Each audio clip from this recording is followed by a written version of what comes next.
Hey there guys, how is it going? We are nearing the end of 2021 and it is time for me to show some of the GameMaker Studio projects that I've been working on during it. Let's not waste any time and let's start with the first game.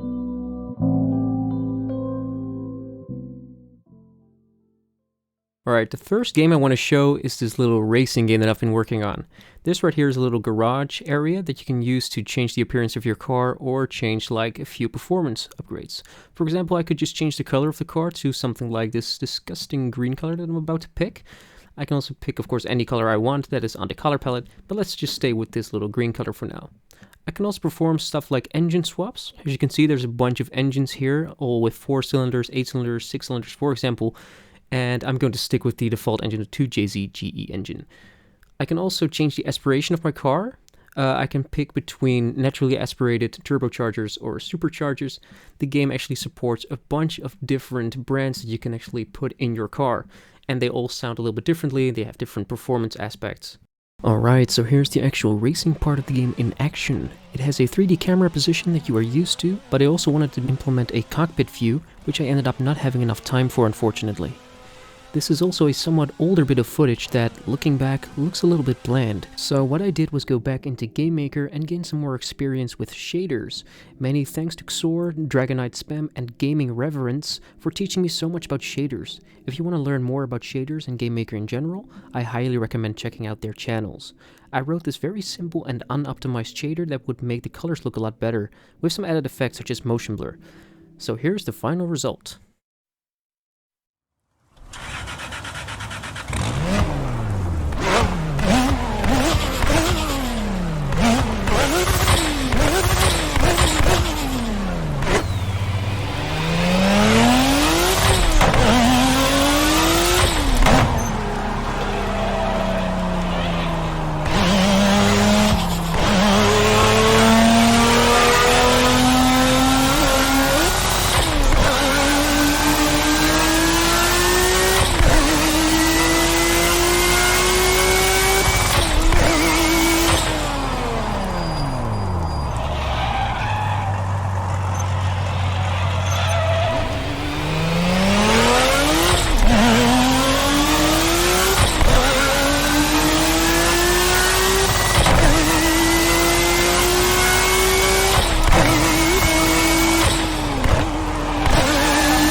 Unfortunately, I didn't get around to testing the AI like other racers or traffic. I also wanted to expand the map a lot more before the end of the year. One final thing we can do, however, is just mess with the game's code and give our car a little bit of an upgrade.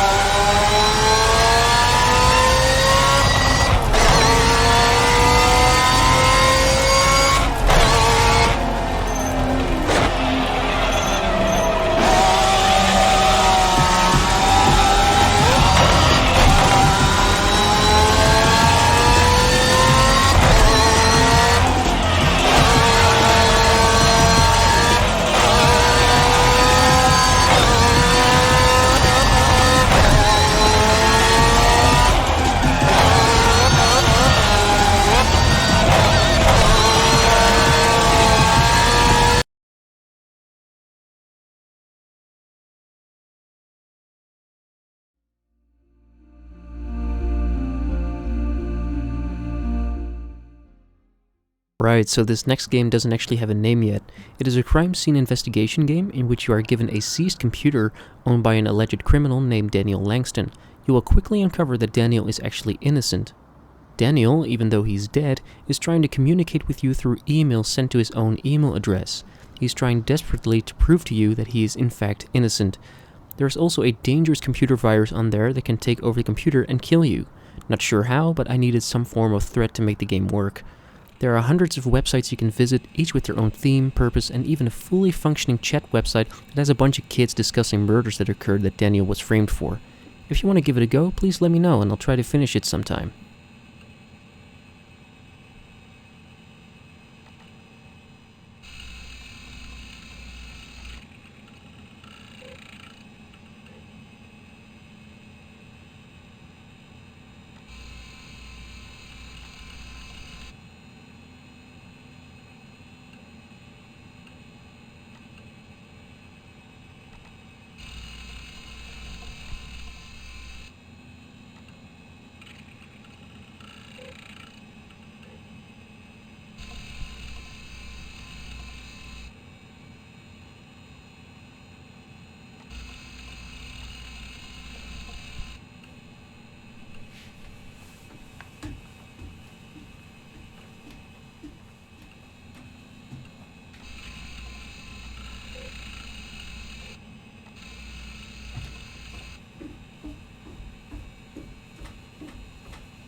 Okay, so this one has a bit of a backstory to it. One of my favorite games of all time, Kula World on the PlayStation, was a game with a beach ball as the main character. I tried making something like Kula World back in 2010 or something and kept on trying. Mainly because I wasn't able to use skeletal animations for my games in GameMaker back then, I settled with the beach ball because I could just make it move by just using GameMaker's transform functions. This game is a bit of a parody of Need for Speed The Run, only this time you are racing beach balls. Over 300 of them. Yeah. Pretty weird.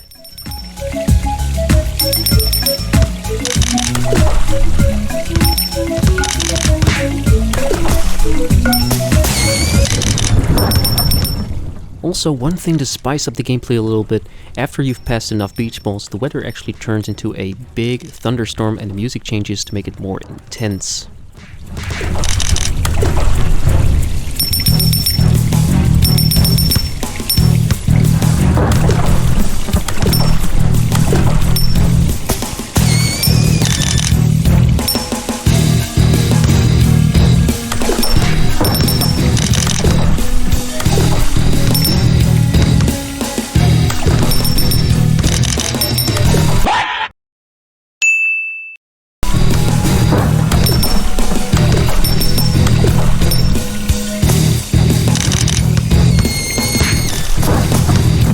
And the final thing that is actually worth mentioning about this game is that when you get to spot number 251, you'll be battling for the 250th place, which means that you get to go on to the next level.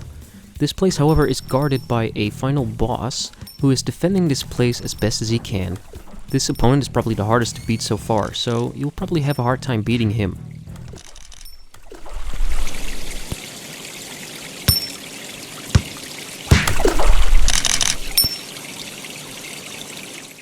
So yeah, the AI is still being worked on.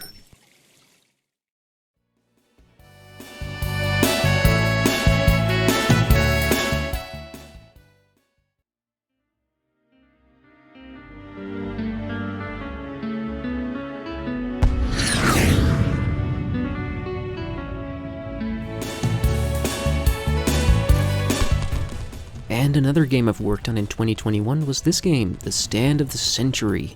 A simple 1945 type game in which you are a space cruiser trying to fend off an alien invasion.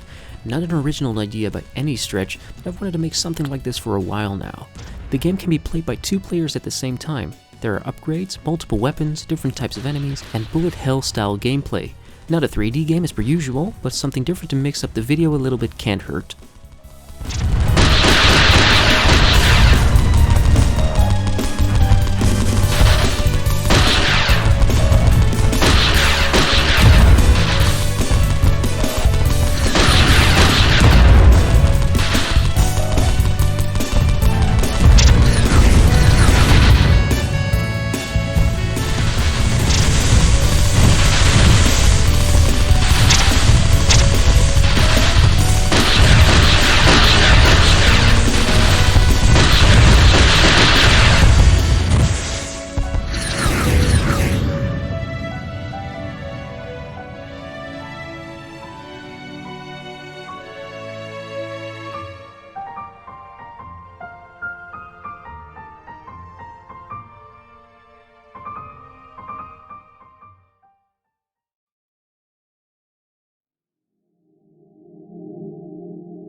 Alright, so the next game is probably one of the oldest I'm showing in this video.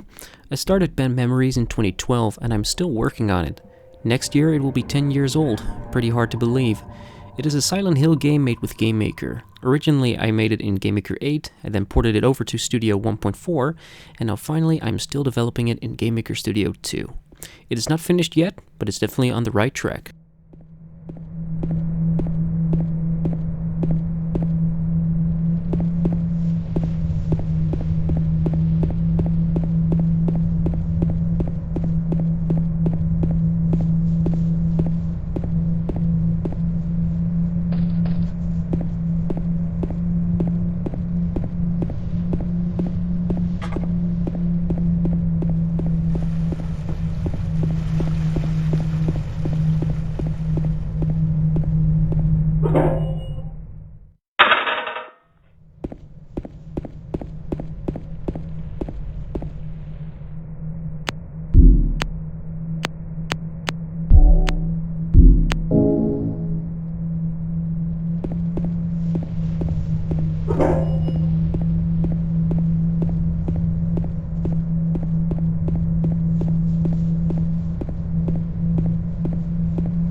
Okay, so that really concludes my GameMaker journey of 2021.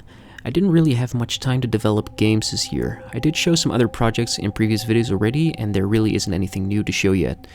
The game in the background was made like 5-6 years ago when I was really into sniping, dark ambient, and stalker. I really want to thank you for watching my video. I hope you've learned a little bit from it and enjoyed it, and I hope to see you in the next one. Thank you, and take good care of yourself.